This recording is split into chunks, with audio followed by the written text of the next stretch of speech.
At Thanksgiving, every sibling was thanked in a speech except me. I smiled, took a photo, and slipped out. That evening, my mom called sobbing after reading my caption. My name is Sarah, and this is the story of how one Thanksgiving dinner changed everything between me and my family forever. For context, I'm the middle child of 5 siblings. There's Marcus, 35, the golden boy who became a doctor and married his college sweetheart.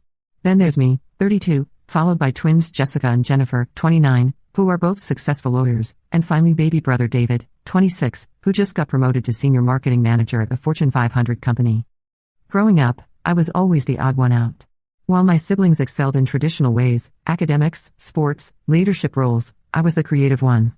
I spent my afternoons writing stories, painting, and dreaming of becoming an author.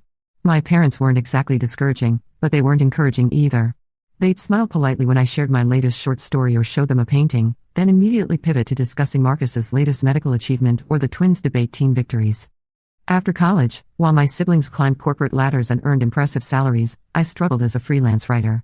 I published articles here and there, worked on a novel that never quite got finished, and supplemented my income with part-time jobs that barely paid the bills. My family's response to my career choice ranged from concerned suggestions that I get a real job to outright dismissal of my work as just a hobby. 3 years ago, something incredible happened. I finally finished my novel, a psychological thriller that I poured my heart and soul into. After months of rejections, a small but respected publishing house picked it up. The advance wasn't life-changing money, but it was validation that someone believed in my work. The book was published quietly, without much fanfare, but I was proud of it. When I told my family about the book deal, their reactions were lukewarm at best. Mom said, "That's nice, honey," in the same tone she'd use if I told her I'd organize my closet. Dad nodded and asked if it would be available at the library. Marcus patted my shoulder and said, "Good for you, Sarah. Maybe now you can start thinking about a more stable career." The twins exchanged a look that clearly said they thought I was still playing pretend, and David was too busy on his phone to really respond. But I didn't let their lack of enthusiasm dim my excitement. My book started gaining traction through word of mouth and social media. Readers were connecting with it in ways I'd never imagined. Book clubs were selecting it. Bloggers were writing reviews. Small bookstores were featuring it in their windows. Then, 6 months after publication, something extraordinary happened. My book was nominated for the Edgar Award, one of the most prestigious awards in mystery writing. I couldn't believe it. I called my parents immediately, crying with joy, trying to explain what this meant. The Edgar nomination was like getting an Oscar nomination for writers in my genre. It was recognition from my peers, from the industry, that my work mattered. Mom's response, "Oh, that's wonderful, sweetheart. Hey, did I tell you that Jessica just made partner at her firm?" That should have been my first real warning sign, but I brushed it off. They didn't understand my world, I told myself. They couldn't grasp what this nomination meant because writing wasn't their field. 2 months later, I didn't win the Edgar, but something even better happened. My book hit the New York Times bestseller list. Not just any list, it debuted at number 7 on the hardcover fiction list. I was officially a best-selling author. I drove to my parents' house that same day, clutching the newspaper with my book listed among titles by authors I'd been reading and admiring for years. I was shaking with excitement as I knocked on their door. Dad opened it and immediately launched into a story about David's promotion before I could even show him the newspaper. When I finally managed to interrupt and show them the bestseller list, Mom glanced at it and said, "Oh, how nice. You know, Mrs. Henderson from down the street also had a book published recently. Maybe you two should get together and compare notes." Mrs. Henderson had self-published a cookbook of family recipes. It wasn't even comparable, but I bit my tongue. The real kicker came a month later when my book was optioned for a Netflix series. A major streaming service wanted to turn my novel into a limited series. The option payment alone was more money than I'd made in the previous 3 years combined, and if the series got made, I'd be set financially for life. I called a family dinner to share the news. I even offered to cook, which I never do because I'm admittedly terrible in the kitchen. I wanted this to be special. I wanted them to understand that their daughter, the one they'd always seen as the dreamy underachiever, had actually made it. During dinner, I waited for the right moment and then announced my news. I have something incredible to share with all of you. Netflix has optioned my book for a series adaptation. The silence that followed was deafening. Finally, Marcus cleared his throat and said, "That's great, Sarah. What does option mean exactly? Like, is it definitely going to happen?" I explained the process, how options work, what it could lead to. The twins seemed more interested in their phones than my explanation. David asked if I'd get to meet any celebrities. Mom patted my hand and said, "Well, isn't that something?" then immediately changed the subject to ask Jessica about her latest case. That night, I went home and cried harder than I had since my teenage years. It wasn't just disappointment, it was a deep, crushing realization that no matter what I achieved, my family would never see me as successful. I wasn't the doctor, the lawyers, or the corporate executive. I was just Sarah, playing dress-up in the grown-up world. But life went on. The Netflix series got greenlit and went into production. My book continued selling well, and I was already working on my second novel with a much larger advance from a major publisher. I was invited to literary festivals, interviewed on podcasts, and featured in magazines. For the first time in my life, I felt professionally fulfilled and financially secure.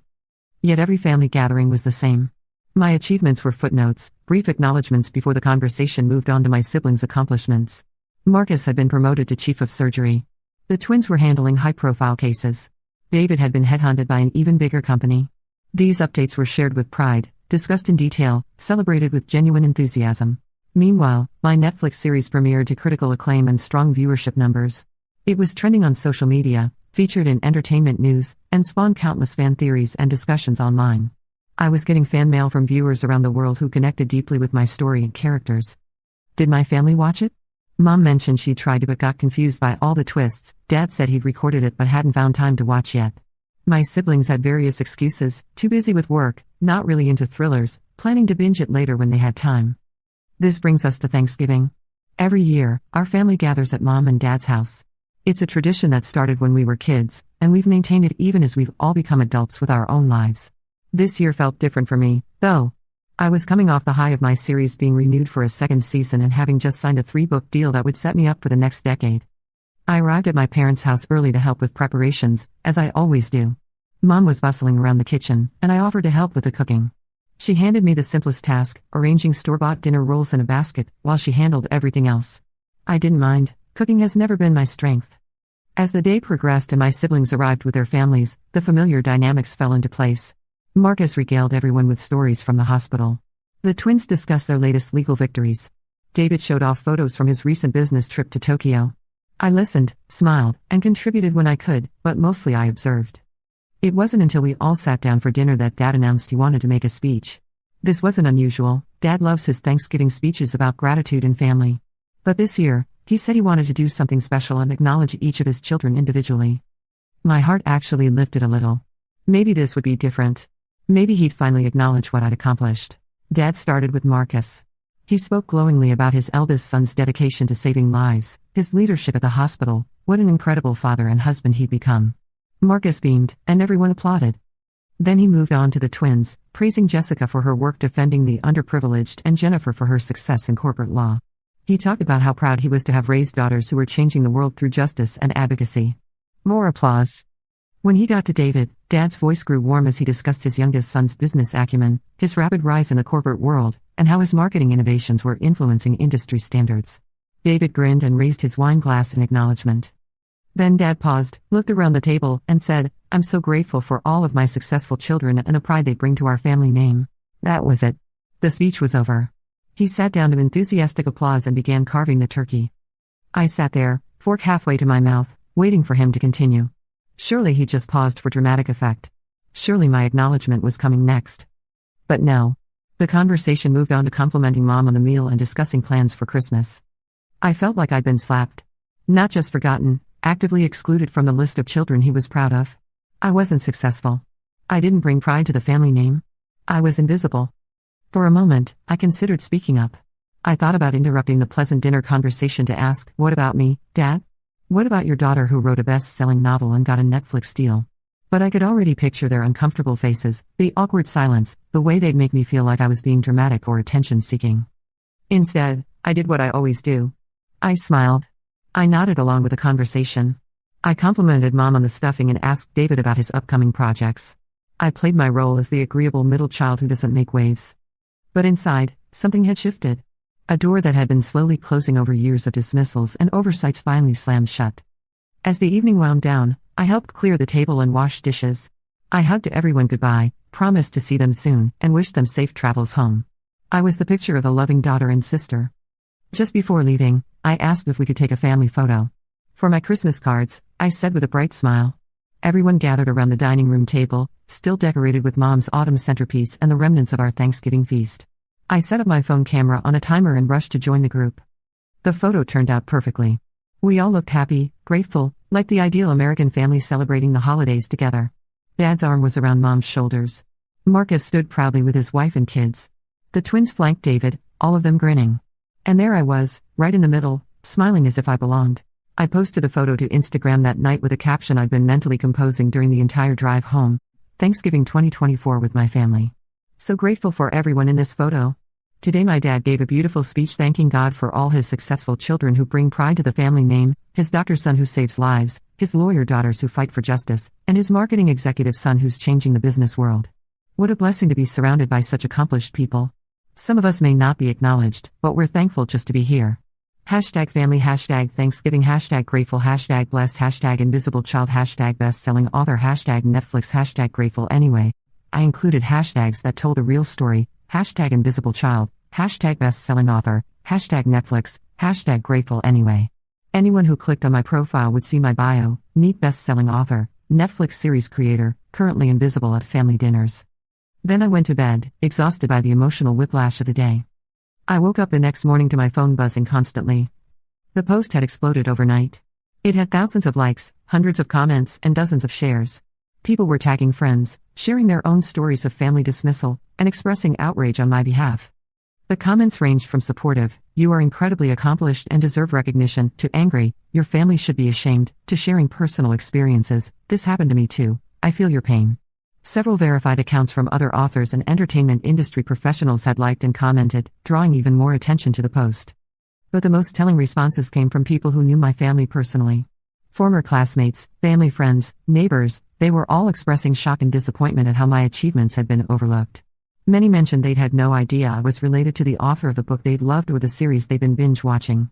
Mrs. Peterson, who taught all of us in Sunday school growing up, commented, "Sarah, I had no idea you were the author of that wonderful book my book club read last month.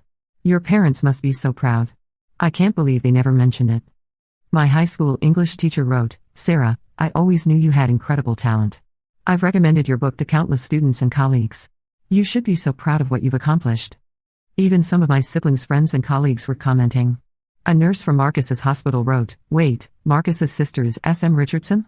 I love that book. How did he never mention this?" By noon, the post had been shared to Twitter, TikTok, and Facebook. Someone had screenshotted and posted it to Reddit, where it was gaining traction in several subreddits about family dynamics and career achievements. The story was resonating with people who'd felt overlooked or undervalued by their own families. My phone started ringing around 2 p.m. The caller ID showed my mother's number. I considered not answering, but curiosity got the better of me. I picked up on the fourth ring. "Sarah?" Mom's voice was shaky, clearly emotional.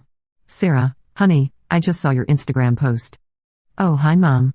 How was your morning?" "Sarah, we need to talk about this post. People are saying things about us. About our family." I could hear Dad in the background, his voice agitated though I couldn't make out the words. "What kind of things are they saying, Mom?" "They're saying we don't support you. That we don't appreciate your success. That we're bad parents." Her voice cracked on the last word, and I could tell she was crying. "And what do you think about what they're saying?" There was a long pause. When Mom spoke again, her voice was barely above a whisper. "Sarah, I had no idea you felt this way. I had no idea we made you feel invisible. Mom, I've been a best-selling author for over a year. My book was turned into a Netflix series that millions of people watched. I've been interviewed in major magazines and invited to speak at universities. Last week I signed a deal that will pay me more money than Marcus makes in 3 years. And yesterday, Dad gave a speech thanking God for all his successful children who bring pride to the family name, and he didn't mention me. Oh, honey." Mom's voice broke completely now, and I could hear her sobbing. "Oh, Sarah, I'm so sorry. We're so sorry. Are you sorry that you hurt me, or are you sorry that other people now know you hurt me?" The question hung in the air between us. I could hear Dad talking more urgently in the background, and then he took the phone. "Sarah, you need to take that post down right now. This is private family business, and you're embarrassing us." And there it was. Even now, even caught red-handed in their dismissal of my achievements, their primary concern was their own image. "Dad, I'm not embarrassing you. I'm telling the truth. You're airing our dirty laundry in public. Your mother is crying, your siblings are getting calls from friends asking what's going on. This needs to stop. What needs to stop is you treating my career like it doesn't matter. What needs to stop is you acting like I'm not successful because my success doesn't look like what you expected. Sarah, be reasonable. We've always been proud of you." "No, Dad. You haven't. And the proof is in yesterday's speech. You thanked God for all your successful children, and I wasn't included in that list." I could hear him struggling for words, probably realizing for the first time how his speech had sounded. We didn't mean. He started, then stopped. It wasn't intentional. That's almost worse, Dad. It means you don't even think about me when you think about success and achievement. Marcus called next, his voice tight with frustration. Sarah, what the hell is going on? My colleagues are asking me why I never mentioned my sister is a famous author. This is humiliating. I'm sorry you're embarrassed that your sister is successful, Marcus. That's not. I'm not embarrassed that you're successful. I just don't understand why you had to blast us on social media. I didn't blast anyone. I posted a family photo and told the truth about what happened.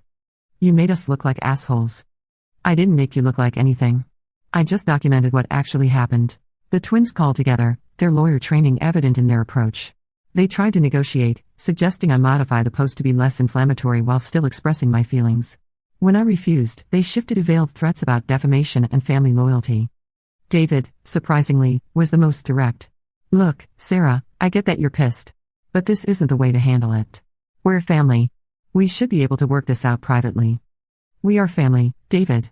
Which is why it hurts so much that you all treat my career like a cute hobby while celebrating each other's achievements.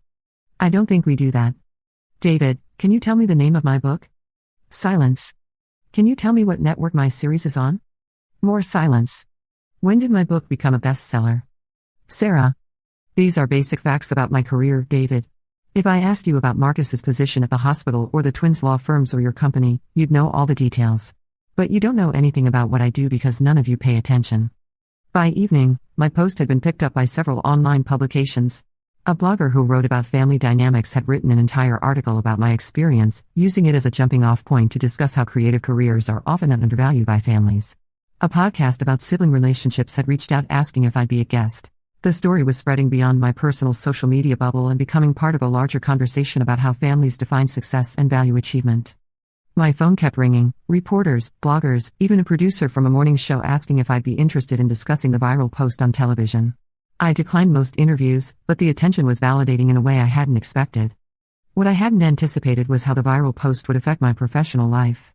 My literary agent called, breathless with excitement. Sarah, do you realize what's happening? Your book sales have tripled this week. People are buying your novel specifically because of this Instagram post. They want to support you. My publisher was equally thrilled. The controversy had inadvertently become the best marketing campaign they could have asked for. Bookstores were featuring my novel in their windows with signs reading support authors, from invisible to bestseller. Independent bookshops were hosting overlooked authors events, featuring writers whose families didn't understand their careers. The Netflix executives were fascinated by the whole situation. My series producer called to tell me they'd seen a significant spike in viewership. People are binge-watching your show to understand what your family was dismissing, she said. It's incredible. We're already talking about fast-tracking season 3. But the most unexpected response came from other authors. My inbox was flooded with messages from writers at every stage of their careers, debut novelists whose parents still asked when they were getting real jobs, mid-list authors whose siblings treated their books like expensive hobbies, even best-selling authors whose families minimized their success because it wasn't traditional corporate achievement. One message particularly stuck with me. It was from Rebecca Martinez, a Pulitzer Prize-winning journalist whose family had immigrated from Mexico when she was young. My parents sacrificed everything for me to become successful, she wrote, but they measure success by doctor, lawyer, engineer. When I won the Pulitzer, my mother asked if it came with health insurance. Your post made me realize I'm not alone in this weird limbo of being professionally accomplished but personally invisible to the people who raised me. The solidarity from other creatives was overwhelming. Actors shared stories of families who dismissed their craft until they appeared in blockbuster movies. Musicians talked about parents who called their Grammy nominations nice participation trophies.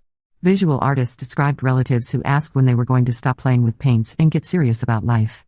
A best-selling romance author named Amanda Chen started a hashtag Invisible Accomplishments. Writers, artists, musicians, actors, and other creatives began sharing their stories of family dismissal alongside their actual achievements. The hashtag trended for 3 days, creating a virtual support group for people whose families couldn't see their success. The irony wasn't lost on me that my family's dismissal of my achievements had accidentally created the biggest promotional campaign of my career. My book was selling faster than ever, my Netflix series was trending again, and I was being invited to speak at conferences about family dynamics and creative careers. But the attention also brought unexpected criticism. Some people accused me of being ungrateful, pointing out that my family had supported me financially through college and never actively discouraged my writing. Others suggested I was being dramatic, that my family's oversight wasn't intentional malice but simple ignorance. The harshest criticism came from a blog post titled The Privileged Pain of the Successful Daughter. The author, a freelance writer struggling to make ends meet, accused me of complaining about my family while enjoying the financial security of bestseller success. Some of us would kill for Sarah's problems, she wrote. Her family doesn't understand her success, but at least she has success to misunderstand. The post stung because there was truth in it. I was incredibly privileged to have achieved the level of success I had. My complaints were coming from a place of emotional hurt rather than financial struggle. But the criticism also missed the point, that success without recognition from the people you love feels hollow, regardless of how much money you're making. I found myself caught between two narratives, the supporters who saw me as a voice for undervalued creatives, and the critics who saw me as a privileged author complaining about first-world problems. Both perspectives had validity, which made the whole situation more complex than I'd initially realized. The situation became even more complicated when I discovered that my siblings were dealing with their own professional fallout. Marcus's colleagues at the hospital were asking why he'd never mentioned his sister's Netflix series. Several people had approached him at medical conferences, excited to discuss my book, only to be met with his obvious ignorance about my work. Jessica called me, her voice tight with frustration. Do you know how embarrassing it was when the senior partner at my firm asked me about your show and I had to admit I'd never watched it? He's been recommending it to clients, and he assumed I'd at least know the basic plot. Jennifer faced similar awkwardness when a judge mentioned enjoying my book during a court recess, then was surprised to learn she was related to the author but had never read it. The judge actually asked if there were family problems, Jennifer told me. She couldn't understand how I wouldn't know about my sister's best-selling novel. David's situation was perhaps the most ironic. His company's marketing team had actually used my Netflix series as a case study for successful book-to-screen adaptations. He'd sat through a presentation about my show's marketing strategy without ever mentioning that the creator was his sister. When a colleague later discovered the connection through social media, David's credibility took a hit. They think I was hiding it, he told me during one of our difficult phone conversations. Like I was ashamed of you or something. Which I wasn't, I just never thought about it. That phrase, I just never thought about it, became a recurring theme in my conversations with my siblings. They weren't maliciously dismissive of my career, they were passively indifferent to it. In some ways, that felt worse than active criticism would have. The professional awkwardness my siblings experienced was an unexpected consequence of my viral post, but it served an important purpose. For the first time, they were feeling the social implications of their ignorance about my work. They were experiencing secondhand the invisibility I'd felt for years. My parents faced their own reckoning. Longtime family friends began asking pointed questions about why they'd never mentioned my achievements. The woman who cut Mom's hair had apparently been reading my book for months, assuming my parents knew and were proud. When she discovered they'd never read it, she was genuinely confused. People keep asking us about your book and your show, Dad said during one of our tense phone calls. We look like idiots because we don't know basic facts about our own daughter's career. How do you think I felt, I replied, when my own family didn't know basic facts about my career? The social pressure my family was experiencing forced them to confront their blind spots in a way that years of my gentle attempts at sharing my achievements hadn't accomplished. They were finally understanding, through their own embarrassment, how dismissive they'd been. But the situation also revealed how little they actually knew about my daily life. During one conversation, Mom asked what time I usually wrote, and I realized she'd never asked about my routine before. Dad wanted to know how long it took to write a book, a question that showed he'd never been curious about my process despite years of me working on novels. The twins started asking about the business side of publishing, advanced payments, royalty structures, film rights, approaching my career with the analytical mindset they applied to their legal work. For the first time, they were treating my profession with the same seriousness they bring to understanding any other business. David, whose marketing background made him the most equipped to understand my success, began asking about promotional strategies and audience building. He seemed genuinely surprised by the complexity and professionalism involved in modern publishing and entertainment marketing. These conversations were positive in one sense, my family was finally showing interest in my work. But they also highlighted how fundamentally they'd misunderstood my career for years. They'd seen me as someone who wrote books as a hobby rather than someone who was building a multimedia entertainment brand. The viral post had forced a reckoning that was long overdue, but the process of rebuilding our relationships on a foundation of actual understanding was going to take time and effort from all of us. 3 days after my post, Mom called again. This time, her voice was calmer, more thoughtful. Sarah, I've been reading the comments on your post. And the articles that people have written about it. I've been doing a lot of thinking. Okay. I owe you an apology. A real apology, not just an I'm sorry you're upset apology. We have been dismissive of your achievements. We have been treating your career like it's not as important or valid as your siblings' careers. I felt a small crack in the wall I built around my heart. I think, Mom continued, we didn't understand what you'd accomplished because it was so far outside our experience. When Marcus became a doctor or the twins became lawyers, we understood what that meant. We knew how to measure their success. But your world, publishing, entertainment, creative industries, it's foreign to us. But Mom, you could have asked. You could have tried to understand. You're absolutely right. And I'm ashamed that we didn't. I'm ashamed that I didn't know what a bestseller list meant until I looked it up this week. I'm ashamed that I had to Google Edgar Award to understand what an honor your nomination was. This was more acknowledgement than I'd ever received from her. I'm ashamed, she went on, that I learned about your Netflix series from Mrs. Henderson instead of celebrating it with you when it happened. Mrs. Henderson watched my show? Sarah, half the neighborhood has watched your show. I've spent 3 days having people ask me why we never mentioned that our daughter is S.M. Richardson. Do you know how that feels? To realize that everyone else in town knows more about my daughter's accomplishments than I do? I could hear the genuine remorse in her voice, but I wasn't ready to forgive yet.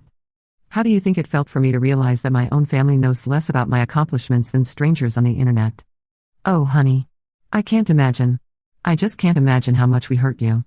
We talked for over an hour. For the first time in my adult life, Mom asked detailed questions about my career. She wanted to understand the publishing process, how television adaptations worked, what my daily life as an author looked like. She admitted that she'd always thought of writing as something I did for fun, not as a legitimate profession.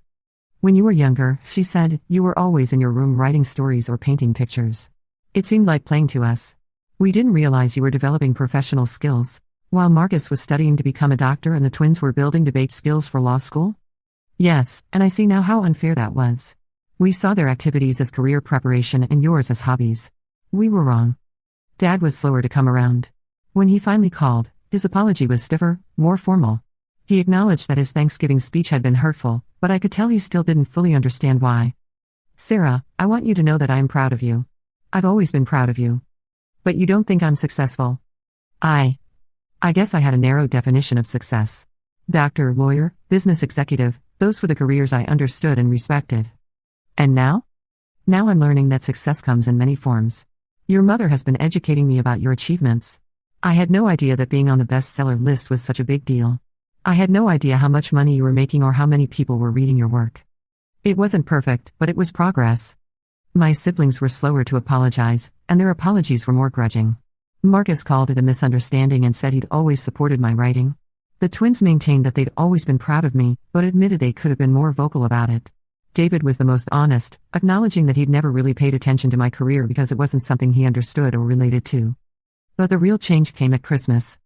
I almost didn't go to the family gathering. The Thanksgiving incident was still fresh, and I wasn't sure I was ready to sit through another holiday dinner where my achievements were minimized or ignored. But Mom called personally to invite me, and something in her voice convinced me to give them another chance. When I arrived at my parents' house, I immediately noticed changes. There was a copy of my book prominently displayed on the coffee table in the living room. Mom had printed and framed several of the positive reviews from major publications and hung them in the hallway alongside Marcus's medical school diploma and the twins' law degrees. During dinner, Dad asked detailed questions about my second book. He wanted to know about my writing process, my research methods, and my plans for the Netflix series' second season. The questions were thoughtful and genuine, not just polite conversation starters. When it came time for Dad's Christmas speech, my heart started racing. I braced myself for another slight, another oversight. But this time was different. This year has been a year of learning for me, Dad began. I've learned that success comes in many forms, and I've learned that I haven't always been the father I should have been to all of my children. He looked directly at me as he said this. I want to specifically acknowledge my daughter Sarah, who has achieved something remarkable that I failed to recognize or celebrate properly. Sarah is a New York Times best-selling author whose book has been read by hundreds of thousands of people around the world. She created a story that was compelling enough to become a Netflix series watched by millions. She has been nominated for prestigious awards and has built a career that impacts people's lives through storytelling. I felt tears welling up in my eyes. I am proud of all my children, he continued, for the different ways they contribute to the world. Marcus saves lives through medicine.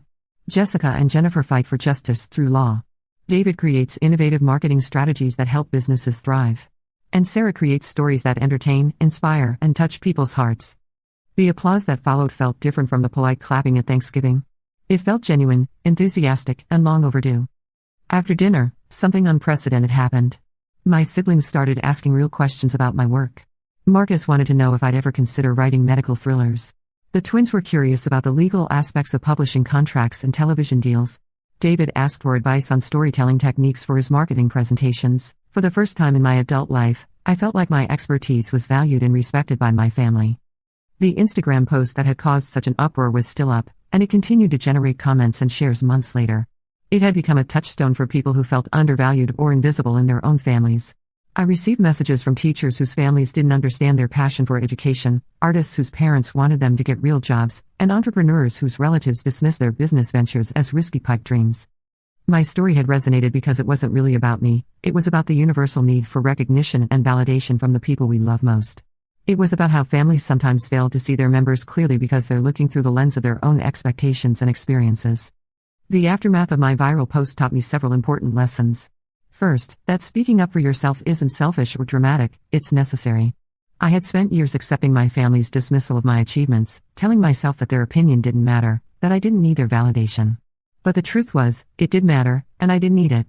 Not because my worth depended on their approval, but because family relationships work best when they're built on mutual respect and genuine support. Second, I learned that sometimes people need a wake-up call to recognize their blind spots. My parents weren't malicious in their dismissal of my career, they were genuinely ignorant about what I'd accomplished and what it meant. They needed the shock of public embarrassment to force them to examine their biases and assumptions. Third, I discovered that my experience was far from unique. The thousands of people who responded to my post, shared their own stories, and reached out privately showed me that family dynamics around success and achievement are complicated for many people. Parents and siblings often struggle to understand and value accomplishments that fall outside their own experience or expectations. Finally, I learned that authentic relationships require honesty, even when that honesty is uncomfortable. The months following my viral posts were awkward and sometimes painful as my family and I worked to rebuild our dynamics on a foundation of genuine understanding and respect. But those difficult conversations led to stronger, more authentic relationships than we'd ever had before. My second book was published 8 months later to even greater success than my first. This time, my family's response was completely different. Dad pre-ordered copies for all his friends. Mom organized a launch party at their house. My siblings promoted it on their own social media accounts and bought copies for their colleagues and clients. When the book debuted at number 3 on the bestseller list, I got congratulatory calls from every family member within an hour of the announcement. Marcus sent flowers. The twins opened a bottle of champagne in my honor during their weekly sister dinner. David created a social media campaign to promote the book to his professional network. The contrast with their previous responses was striking, but it didn't feel hollow or performative. It felt like genuine pride and excitement from family members who had finally learned to see and value my achievements. Looking back, I don't regret posting that Instagram caption. It was messy and public and caused temporary pain for people I love. But it was also necessary. Sometimes you have to burn bridges to build better ones. Sometimes you have to make noise to be heard. Sometimes you have to risk comfortable family dynamics to create honest ones. The little girl who used to hide in her room writing stories never imagined that one of those stories would someday expose family secrets on the internet and spark a national conversation about success and family dynamics. But that's the thing about being a storyteller, sometimes life gives you plot twists you never saw coming, and sometimes the most important story you tell is your own. My relationship with my family isn't perfect now, but it's real in a way it never was before. They see me clearly, they value my contributions, and they understand that success comes in many forms. And I've learned to advocate for myself, to expect the respect I deserve, and to never again smile and stay silent when I'm being overlooked or dismissed. That Thanksgiving photo is still on my Instagram, along with a caption that changed everything.